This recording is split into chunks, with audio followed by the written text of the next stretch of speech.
अब हम बात करते हैं कि थोड़ा वहाँ से कुछ टेक्निकल आ गया था पार्ट 5 से, वहाँ पे से इसको हम आगे कर रहे हैं, पार्ट 6 में इसको इंक्लूड कर रहे हैं। यदि कोई मतलब साधारण विधेयक अगर लोकसभा में पास ना होता तो ऐसा माना जाता है कि सरकार जो अपना बहुमत जो है लोकसभा में जो है खो चुका है। चलिए आगे देखते हैं। आगे क्या है, वित्त विधेयक। वित्त विधेयक जो है दो प्रकार से देखने के लिए मिलता है, वित्त विधेयक फर्स्ट और वित्त विधेयक सेकेंड। वित्त विधेयक फर्स्ट के बारे में हम बात करते हैं, जिसकी जानकारी जो अनुच्छेद 117 में दिया गया है। वही दूसरी तरफ हम बात करते हैं कि जो वित्त विधेयक 2 जो है अनुच्छेद 117 के जो है सब क्लोज 3 में दिया गया है। ठीक है, वित्त विधेयक जो है संबंधित हो सकते हैं, जैसे कि हम बात करते हैं राजस्व से हो सकता है, ठीक है, खर्च से हो गया, आगामी वर्ष में जो है सरकार के जो लगा किसी प्रकार सरकार के द्वारा जो किसी प्रकार से जो कर लगाने की हम बात करते हैं तो वह जो है वित्त विधेयक जो है माना जा सकता है। ठीक है, अब बात करते हैं वित्त विधेयक फर्स्ट की और सेकेंड क्या क्या होता है। तो वित्त विधेयक फर्स्ट में हम बात करते हैं कि यह जो है साधारण विधेयक की तरह होता है। साधारण विधेयक में क्या होता है, प्रथम पाठन, द्वितीय पाठन, तृतीय पाठन, सारी चीज़ वही होता है। संयुक्त बैठक जो इस पर जो है बुलाया जा सकता है।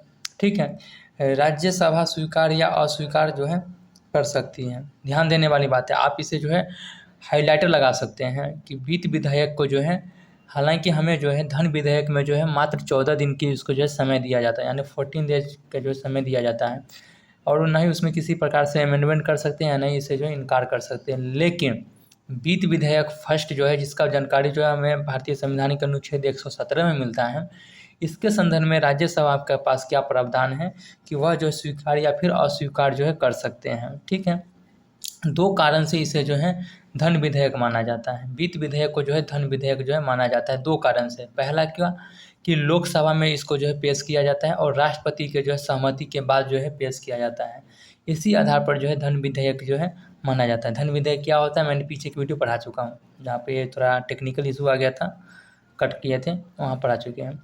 बात करते हैं वित्त विधेयक में हम बात करते हैं तो धन विधेयक प्लस अन्य वित्तीय मामला जो है शामिल होते हैं। धन विधेयक जो कि अनुच्छेद 110 में इसको पढ़ चुके हैं, और उसके अलावा जो अन्य जो मामला होता है वो भी जो इसमें जो है शामिल होते हैं। अब हम बात करते हैं वित्त विधेयक 2, जिसका जानकारी जो हमें भारतीय संविधान के अनुच्छेद 117 के जो है सब क्लोज 3 में जो है देखने के लिए मिलता है, और इसे जो है लाया जा सकता है, लोकसभा में भी लाया जा सकता है और राज्यसभा में भी जो है लाया जा सकता है।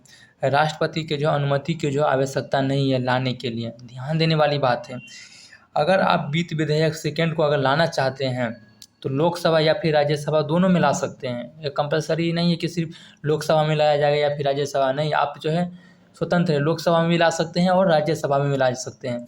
लेकिन आपको लाने के लिए राष्ट्रपति की अनुमति की जो है आवश्यकता नहीं होती है, लेकिन आदेश के बिना जो इसे जो है पारित नहीं होता है।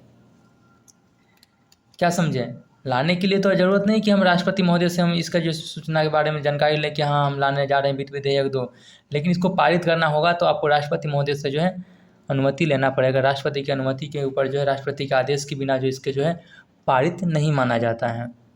लोकसभा या राज्यसभा जो इसको जो है अस्वीकार कर सकती है। ठीक है, वही वाली बात है कि इसको जो है अस्वीकार कर सकती है। वित्त विधेयक फर्स्ट के भी जो है अस्वीकार किया जा सकता है राज्यसभा में, क्योंकि वित्त विधेयक फर्स्ट जो है सिर्फ लोकसभा में लाया जाता है, लेकिन ये जो है राज्यसभा में लाया जाता है, लोकसभा दोनों में लाया जा सकता है। इसीलिए यहाँ पर जो है मेंशन किया हुआ है कि लोकसभा या राज्यसभा जो है अस्वीकार जो है कर सकती है। इसमें हम बात करते हैं कि आप वित्त विधेयक 2 में जो अनुच्छेद 110 का मामला होता है तो ऐसा नहीं होता है, यह जो साधारण विधेयक की तरह होता है। ठीक है, और इस पर भी जो है संयुक्त बैठक की जो है प्रावधान जो है देखने के लिए मिलता है। चलिए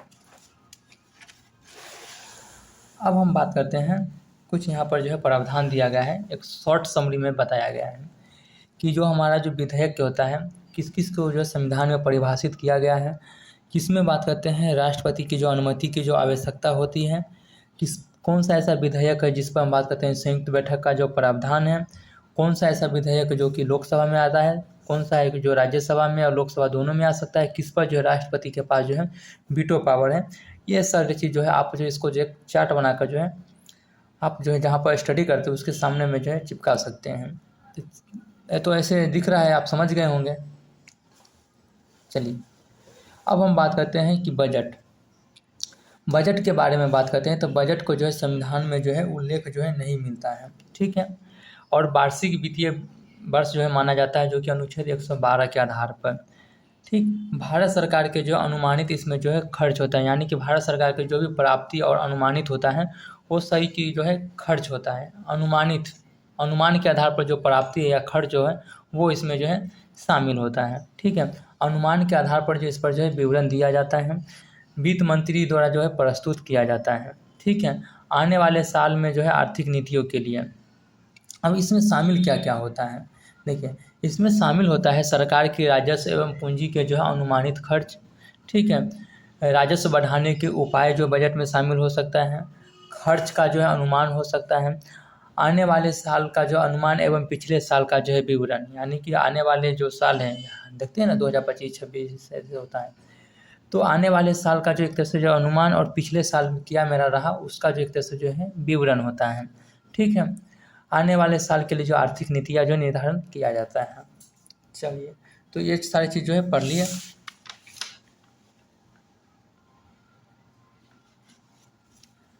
थोड़ा चलिए ये भी पढ़ ही लेते हैं। अब हम बात करते हैं संविधान में जो है बजट के संदर्भ में जो क्या क्या जो है व्यवस्था किया गया है, क्या क्या व्यवस्था मतलब देखने के लिए मिलता है। पहले लोकसभा में पेश किया जाता है, उसके बाद जो है राज्यसभा में जाता है, जिसकी जानकारी जो हमें भारतीय संविधान के अनुच्छेद 112 में जो है देखने के लिए मिलता है। राष्ट्रपति के सिफारिश के बिना जो है अनुमति के जो है या फिर अनुदान की जो है मांग नहीं कर सकते हैं। अगर राष्ट्रपति महोदय अगर बजट के संदर्भ में हम बात करते हैं, अगर किसी प्रकार के जो अनुदान की अगर मांग करना है तो राष्ट्रपति के सिफारिश के बिना जो है ऐसा नहीं कर सकते हैं। कानून के आधार पर जो है कर को जो निर्धारण किया जाता है, पहले राज्यसभा में जो है नहीं लाया जाता है। मैं एक एक बारीकी पॉइंट से जो है इसको जो है कंक्लूड किया गया है, मतलब कंक्लूड निकाला गया है कि अगर कोई भी न्यू फ्रेशर बच्चा भी होगा ना तो आराम से समझ जाएगा।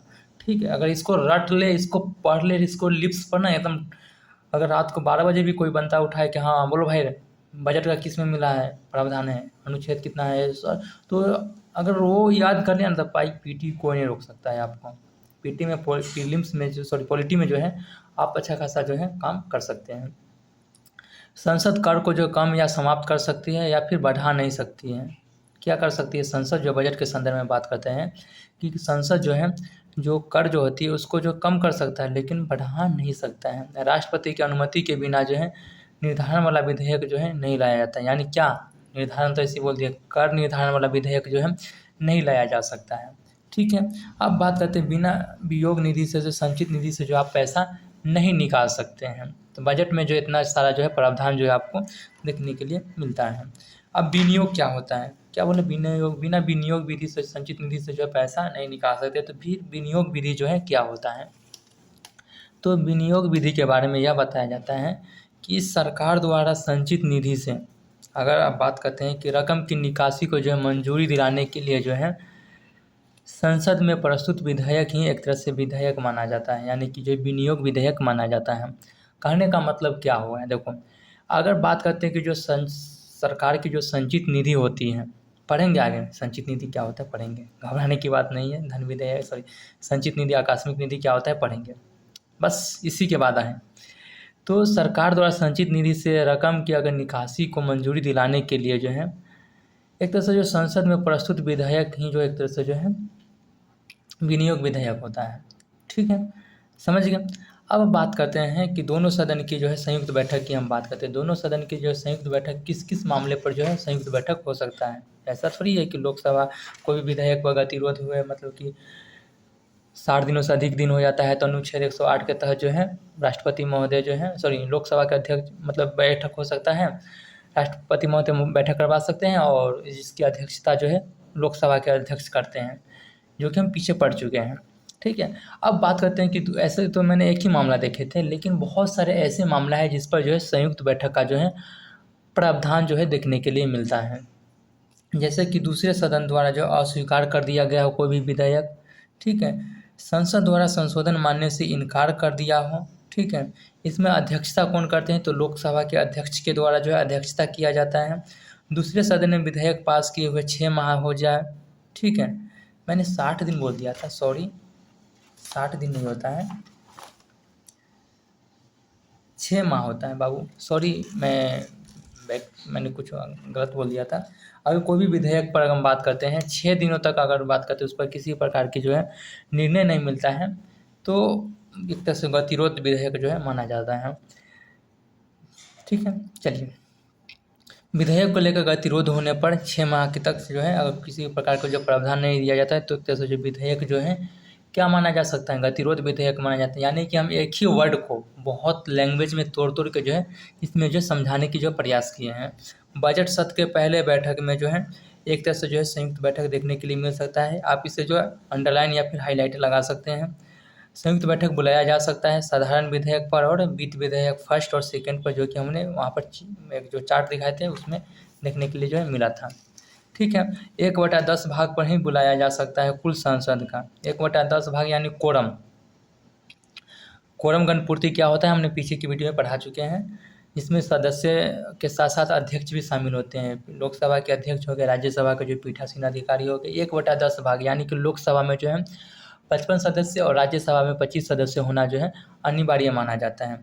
लोकसभा के नियम के अनुसार जो है जो संयुक्त बैठक जो है चलता है और मतदान जो होता है उपस्थित एवं बहुमत देने वाले यानी कि आधे से अधिक। इस पर जब बात करते हैं कोई भी विधेयक पर अगर संयुक्त बैठक होती है तो अगर बात करते हैं पास वास हो गया तो उस पर मतदान होती है। तो मतदान किस प्रकार से होता है तो उपस्थित और बात करते हैं बहुमत देने वाले से जो है आधे से अधिक व्यक्ति के आधार पर जो है दिया जाता है। ठीक है, अब बात करते हैं विशेष बहुमत क्या होता है, संविधान संशोधन क्या होता है, और सारे एक मेरा चैप्टर है आगे पढ़ने की, उसमें हम पढ़ेंगे।